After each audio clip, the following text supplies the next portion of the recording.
In Tokyo's war rooms and on the pages of Japanese propaganda, the new American M4 Sherman was dismissed almost as soon as it appeared. To Japanese officers in 1942 and 1943, the tank was a crude and clumsy creation, a boxy, high-profile target that, in their estimation, could be destroyed with ease by a determined crew armed with mines, artillery, or even courage alone. They nicknamed it a death trap, mocking reports that Shermans burned quickly when struck by enemy fire. To Japan's planners, their jungles, ravines, and ambush tactics would make quick work of such an ungainly machine. But on the other side of the Pacific, the Sherman represented something very different. For many young American soldiers, it was their first glimpse of modern armored warfare. Crews rode home with mixed feelings. Some expressed awe at the tank's mobility and firepower, while others feared the stories of flames erupting from its thinly armored hull. A Marine tank gunner later recalled his training. "They told us the Sherman wasn't perfect, but they also said it would carry us where we needed to go, and that was enough."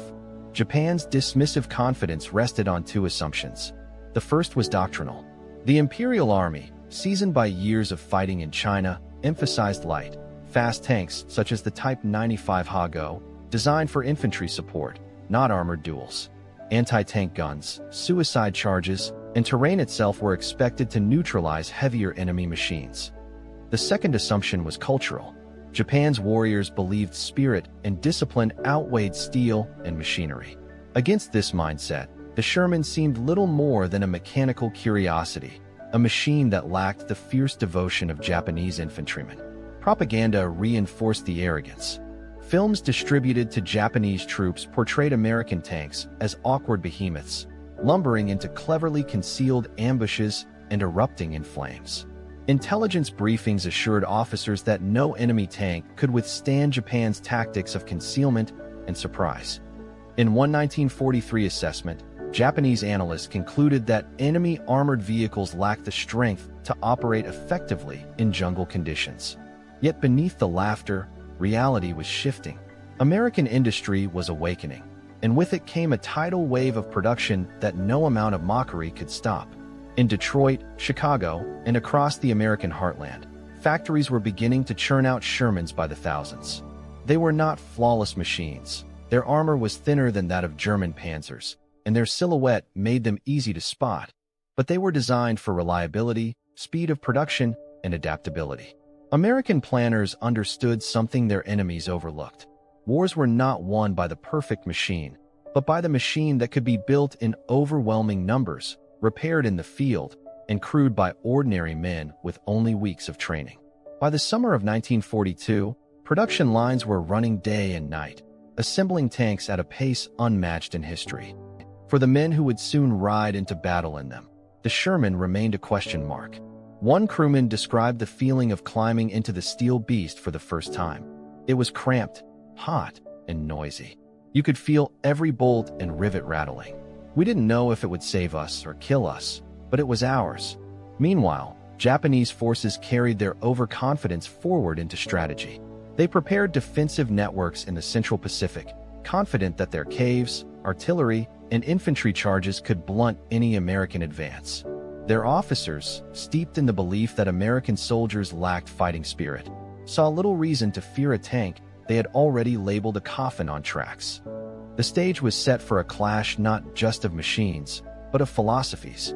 Japan trusted in spirit and cunning. America trusted in industry and steel.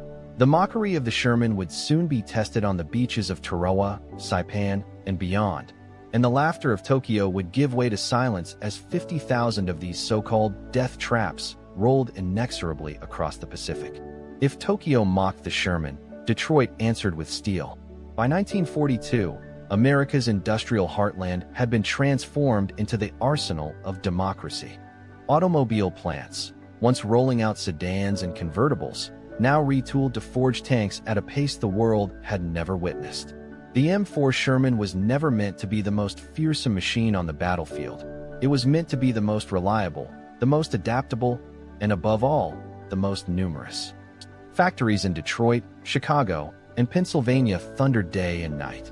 At Chrysler's Detroit tank arsenal, entire assembly lines of Shermans rolled forward under blinding floodlights. Workers labored in triple shifts, welding, riveting, and bolting armor plates together with the rhythm of a giant mechanical heartbeat. In the words of one factory foreman, paraphrased years later, "We weren't just building tanks. We were building the very backbone of the war." The numbers told the story. By the end of the war, over 50,000 Shermans had been produced, a staggering figure that dwarfed Japan's total tank output, which never exceeded a few thousand. Each Sherman weighed roughly 30 tons, mounted a 75mm main gun, and could be assembled in just a matter of days once the supply chain was in motion.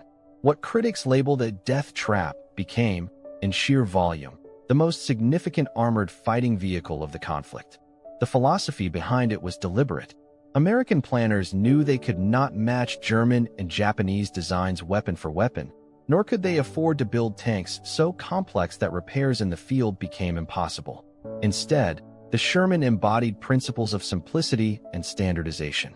Its parts were interchangeable, its mechanics straightforward enough that soldiers with only weeks of training could repair one under fire. This made the Sherman not just a weapon, but a system, one that could be supplied, fixed, and operated across thousands of miles of ocean and jungle. Inside the plants, the workforce mirrored America's shifting society. With millions of men overseas, women and minorities filled the gaps.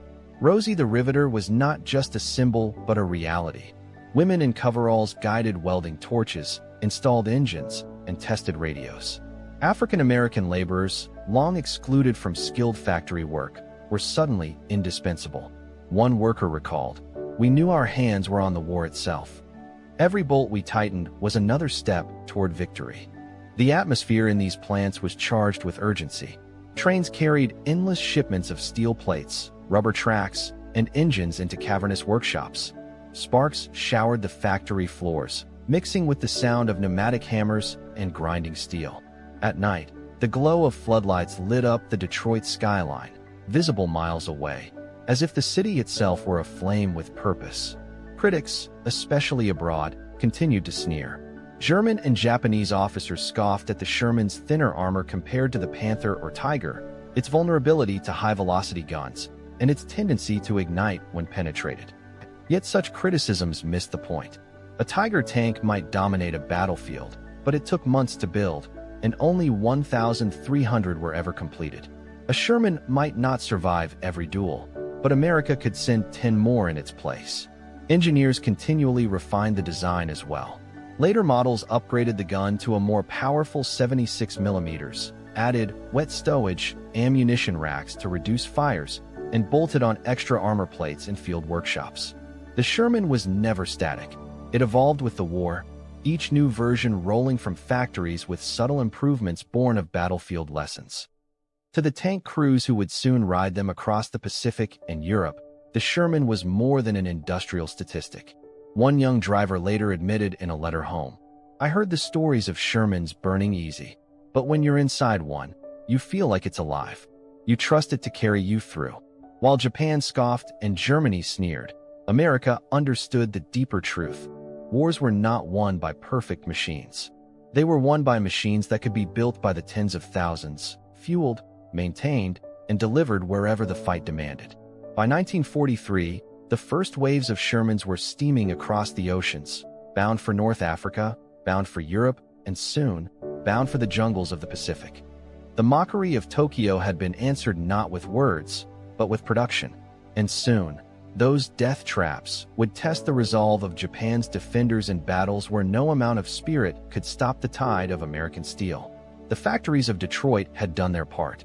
Now the Shermans would face their trial by fire on the unforgiving shores of the Pacific. In November 1943, the M4 Sherman made its combat debut in the Pacific at Tarawa, a tiny atoll in the Gilbert Islands. The battle was expected to last a matter of days. Instead, it became one of the bloodiest assaults of the war. As the first wave of Marines waded through chest-deep surf under murderous machine gun and mortar fire, the Shermans crept forward aboard landing craft, their hulking silhouettes visible against the rising sun. But the reefs that ringed Tarawa were merciless. Landing craft grounded in shallow water, forcing tanks to roll directly into the surf. Some slipped beneath the waves, their engines choking as they vanished beneath coral outcroppings. Others, miraculously, made it ashore, grinding forward under the spray of bullets and shrapnel. One Marine later recalled that seeing the Sherman rumble through the seawall was the first moment we felt hope. Those that survived the crossing became lifelines for the infantry. With their 75mm guns, they blasted pillboxes that had resisted days of naval bombardment. Japanese defenders had prepared for infantry, interlocking machine gun nests, tunnels, and bunkers, but they had not counted on steel beasts crushing through palm log barricades. The tanks absorbed the punishment of anti-tank rifles and grenades, weapons that bounced harmlessly off their armor unless delivered at suicidal range. Still, losses were severe. Several Shermans were disabled in the first hours, smoldering wrecks that dotted the beachhead alongside fallen Marines. Despite the chaos, the Shermans proved their worth. They became moving fortresses, shielding advancing squads and blasting apart obstacles that had pinned down riflemen. Survivors described the deafening roar of engines, the clank of treads over coral, and the surreal sight of Marines crouched behind tanks, advancing yard by yard into the island's interior. Tarawa was ultimately secured at a terrible cost. Over 1,000 Marines killed in just 76 hours, but the lesson was clear. Where Shermans fought alongside infantry, Japanese defenses cracked. The next year, in June 1944, the Shermans faced a new test on Saipan in the Marianas. Here, for the first time in the Pacific, American tanks clashed directly with Japanese armor.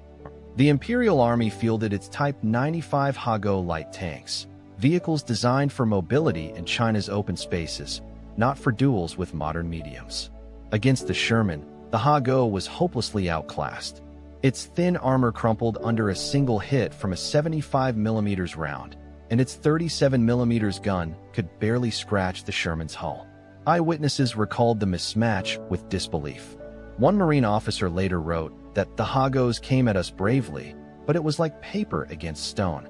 The Shermans cut through them like they weren't there. The clashes were short, brutal, and one-sided. In a single engagement on Saipan, American Shermans destroyed dozens of Japanese tanks, leaving burning wreckage strewn across cane fields and ridgelines. But even on Saipan, the Shermans' vulnerabilities were exposed. Japanese infantry quickly adapted, swarming tanks with satchel charges and mines. Night attacks saw soldiers crawling beneath Shermans, detonating explosives at point-blank range. One crewman remembered the terror of hearing scratching on the hull in the dark, then the thud of an explosion underneath. The Sherman was powerful, but it was not invincible. Its survival depended on close coordination with Marines and artillery. For the Japanese, the arrival of Shermans was sobering. Once dismissed as clumsy, fire-prone machines, they were now breaking through strongholds that had defied bombardments and rifle fire. At Tarawa and Saipan, Japanese commanders began to realize the grim truth.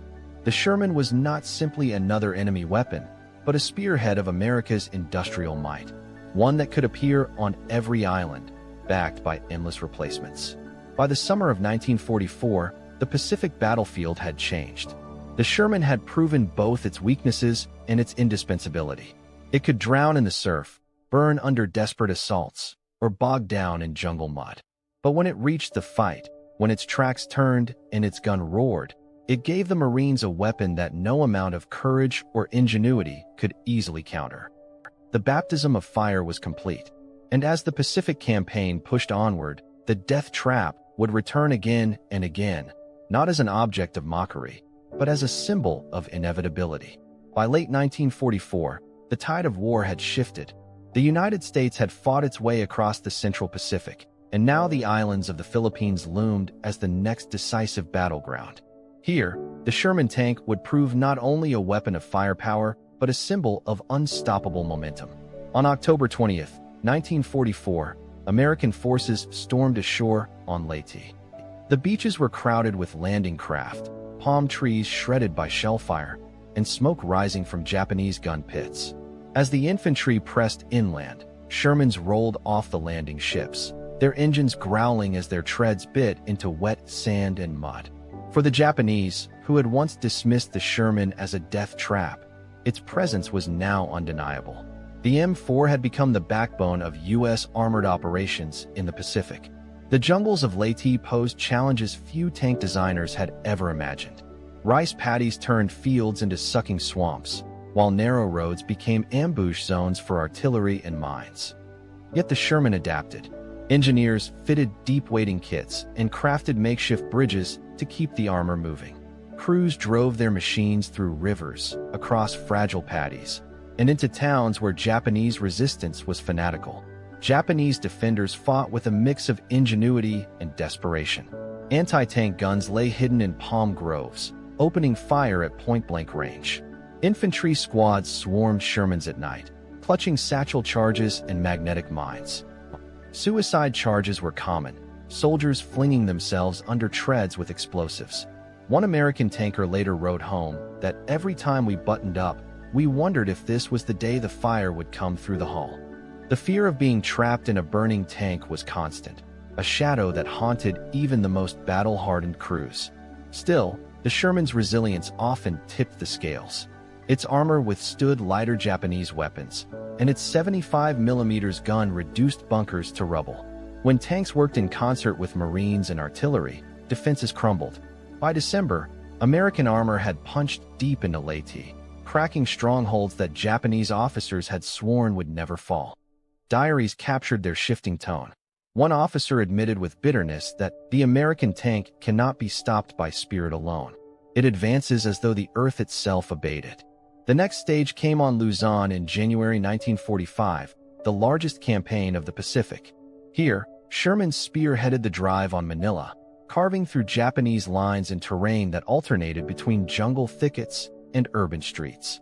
In open rice fields, Shermans crushed Japanese light tanks with ease, their rounds tearing through Hagos and Chiha mediums that never stood a chance. In the jungle, they acted as bulldozers, flattening trees to open lanes for advancing infantry. But the battles were costly. In narrow passes and mountain valleys, Japanese artillery ambushed columns, destroying Shermans with well-placed shells. Mines tore through treads, leaving hulks abandoned in ditches. In Manila, the tanks found themselves in block-by-block combat, trading fire with entrenched defenders inside concrete buildings. Crews described the deafening echo of their guns as they blasted through walls, reducing entire blocks to rubble in order to root out resistance. The Philippine campaigns showcased the Sherman's dual nature. It was not invulnerable, losses mounted, and men lived with the fear of sudden fire and twisted steel. But it was reliable, adaptable, and ever-present. Where Shermans advanced, the front moved forward. Where they were absent, progress stalled. Japanese soldiers who had once scoffed at the tank now wrote of its terrifying persistence, acknowledging that no amount of sacrifice could stem its advance. By the time Luzon was secured in mid-1945, the Sherman had transformed the battlefield. It was not the perfect tank, nor the most powerful, but in the jungles, rice paddies, and cities of the Philippines, it had proven itself indispensable. It was the iron spear that pierced the heart of Japan's defenses, carrying American forces ever closer to the homeland. The mockery of Tokyo had turned to grim respect. The death trap was now the engine of America's Pacific advance, and its thunder would soon echo across Iwo Jima and Okinawa. By the spring of 1945, the war in the Pacific had reached its bloodiest crescendo. Okinawa, the largest of the Ryukyu Islands, stood as the last obstacle before Japan itself. Here, American forces would face one of the most grueling campaigns of the war, and for the Sherman tank, it would be the ultimate crucible. The landings began on April 1, 1945. Amphibious waves of Marines and soldiers stormed ashore under a gray sky. Unlike earlier island assaults, the beaches were eerily quiet. Japanese forces had withdrawn inland, choosing instead to fight from fortified ridges, caves, and villages. As Shermans rolled off landing ships, their engines rumbling and treads clattering against steel ramps, they entered a battlefield like no other. The terrain was a nightmare. Torrential rains turned roads into rivers of mud, and the island's limestone ridges bristled with hidden tunnels. The Japanese had spent months fortifying positions with artillery, mines, and concealed bunkers. Every hill became a fortress. For the Sherman crews, It meant advancing into a maze of ambushes where any ridge could erupt in fire. Shermans became indispensable to the infantry. Their 75mm guns reduced pillboxes, while flamethrower-equipped variants, known as Zippos, blasted fire into caves, suffocating defenders inside.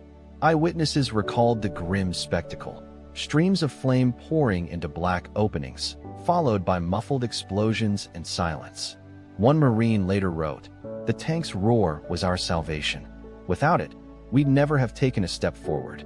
But the Japanese did not yield easily. Suicide squads armed with satchel charges rushed tanks, flinging themselves beneath their tracks. Mines disabled dozens, leaving burning wrecks scattered across paddies and hillsides. Kamikaze pilots struck from the skies, targeting supply convoys and tank repair depots. Crews lived in constant fear, not only of artillery shells, but of being swarmed at night by men willing to die just to stop one Sherman. Maintenance became as crucial as combat. In the humid, rain-soaked fields, tracks bogged down, engines overheated, and gearboxes seized. Tank battalions worked day and night to keep machines running, cannibalizing wrecks for spare parts and welding armor plates in the open. Mechanics worked under lantern light while artillery thundered in the distance. The Sherman, designed for mass production and reliability, proved its worth here, not because it was indestructible, but because it could be fixed and returned to battle again and again. The battle raged for nearly 3 months. Shermans spearheaded assaults on Shuri Line, the heart of Japanese defenses, grinding across shattered villages and fields littered with wreckage. Contrails streaked the skies as American aircraft bombarded strongholds, while on the ground the steady rumble of tanks became the soundtrack of the offensive. To infantrymen pinned down by machine gun fire, the sight of a Sherman advancing through smoke and rubble was a lifeline. For the Japanese, the Sherman had become a symbol of futility. Once mocked as clumsy and weak, it was now the iron fist behind America's advance. Diaries from captured soldiers reflected despair. The enemy's tank comes again and again. No spirit can break it. Each one we destroy, another arrives. By June 1945, Okinawa was secured, but at staggering cost. Over 12,000 Americans dead, more than 100,000 Japanese killed, and civilians caught in the inferno of battle. Amid this devastation, the Sherman stood as a war winner. It had broken through defenses once thought impenetrable, its firepower and persistence proving decisive in the Pacific's largest land battle. Okinawa marked the final test. The Shermans, once derided as death traps, had survived the crucible of fire and emerged as instruments of victory. As American forces prepared for the invasion of Japan itself, an invasion never to come, thanks to the atomic bomb, the legacy of the Sherman was sealed. It was not the perfect tank, but it was the tank that brought America to the very doorstep of Tokyo. The M4 Sherman was never designed to be a duelist weapon. It was not built to outgun the German Tiger or to shrug off every Japanese ambush. Instead, its genius lay in a different philosophy: reliability, adaptability, and above all, numbers. Where Axis powers pursued perfection, America pursued production. By 1945, over 50,000 Shermans had rolled off assembly lines from Detroit to Chicago. Each was a steel promise, delivered across oceans on Liberty ships, unloaded at ports, and sent straight into the crucible of battle. They were not flawless, but they were everywhere, and that ubiquity was their greatest strength. In the Pacific, Shermans adapted to the island's brutal terrain and Japan's fanatical defenses. Standard M4s fought side by side with variants like the amphibious DD tanks, fitted with canvas flotation screens to crawl ashore in invasions. Others were turned into flamethrower tanks, projecting torrents of fire into bunkers that no artillery shell could breach.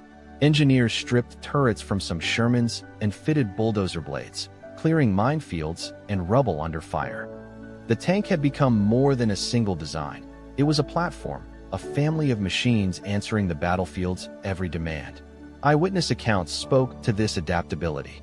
One Marine sergeant recalled watching a Sherman fitted with a flamethrower silence a hillside full of caves that had pinned his company down for days. It was like watching a dragon crawl up the slope, he later wrote. The fire rolled out, and the enemy was gone. Without it, we would have lost half our men. Reliability also gave the Sherman its edge. Unlike many Axis designs, it could be repaired in the field with basic tools. Crews welded patches over holes, swapped engines, and scavenged parts from wrecks. In muddy jungles, on coral beaches, and in the bombed-out streets of Europe, the Sherman kept moving. For American logistics officers, this dependability was a dream. For the enemy, it was a nightmare. Every Sherman knocked out was quickly replaced by another, fresh from the depot or newly landed from the United States. The contrast with Axis philosophy was stark. German engineers had built the Tiger and Panther as masterpieces of armored warfare, powerful but costly, temperamental, and slow to manufacture. Japan, for its part, relied on outdated light tanks like the Type 95 Hago, hopelessly outmatched by the Sherman's firepower. Where the Axis built a few hundred perfect tanks, America built tens of thousands of good enough ones. And in war, quantity had a quality all its own. Even Germany's propaganda recognized the threat. Pilots and tank crews mocked the Sherman as a Ronsenleiter, claiming it caught fire too easily. Yet this contempt blinded them to the truth. The very traits they dismissed, simplicity, volume, and logistics, were reshaping the battlefield. A Tiger might destroy 3 Shermans in an ambush, but by the next week, 6 more would roll forward. Japan's anti-tank gunners might disable a handful in the jungle, but more Shermans would soon follow, supported by fresh supplies of fuel and ammunition. By late 1944 and into 1945, the sheer presence of Shermans on every front eroded Axis morale.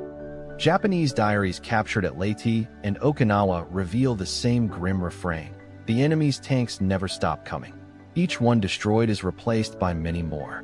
The Sherman was not perfect, but it did not need to be. Its strength was the collective force of 50,000 machines, each manned by crews who learned to trust that their tank would start when they turned the key, fire when they pulled the trigger, and keep rolling as long as they had fuel. In this way, the Sherman became more than a tank. It was the physical embodiment of American strategy, victory through industrial power, adaptability, and persistence. The Japanese had once scoffed, calling it a death trap. By 1945, that mockery had long since died away, drowned beneath the clatter of treads and the thunder of thousands of Shermans grinding across the Pacific. The story of the Sherman ended not in ridicule, but in triumph. What Japan had once dismissed as a clumsy, flammable death trap became the very machine that rolled across their strongholds, crushed their defenses, and paved the road to American victory in the Pacific. By the summer of 1945, the laughter that had echoed in Tokyo briefing rooms in 1942 was gone, replaced by silence, broken only by the rumble of American armor advancing over shattered ground. From Tarawa to Okinawa, the Sherman had proven its worth not through invincibility, but through resilience. Time and again it rolled ashore under fire, adapted to hostile terrain, and carried Marines and soldiers forward when nothing else could. At Saipan, it outgunned Japanese Type 95 Hagos. On Leyte and Luzon, it pushed through rice paddies and jungles. At Okinawa, its flamethrower variants broke the stalemates of cave defenses. Each campaign etched the Sherman deeper into the story of America's island-hopping war, until by 1945, the tank was synonymous with Allied progress.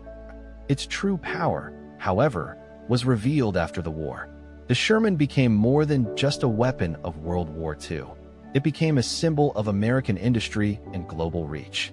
Over 50,000 had been produced, and when the war ended, they were shipped abroad to allies and newly independent nations. Shermans fought again in Korea, clashing with North Korean T-34s across the hills of the peninsula. In the Middle East, they saw service in Arab, Israeli wars, some still rolling into battle decades after the Pacific had fallen silent. Few machines of war carried such a long shadow. For the men who served in them, the Sherman was remembered with a mixture of criticism and respect. Crews knew its flaws. Its armor could be penetrated, its silhouette made it a target, and the fear of being trapped in a burning tank never truly left them. Yet those same crews wrote letters and memoirs that acknowledged something greater. The Sherman brought them home. It was reliable, it started when needed, it fired when commanded, and in the darkest moments of battle, it carried them forward instead of leaving them stranded. One veteran later recalled, We cursed the Sherman when shells rang against its armor, but we trusted it with our lives. It was always there, always moving.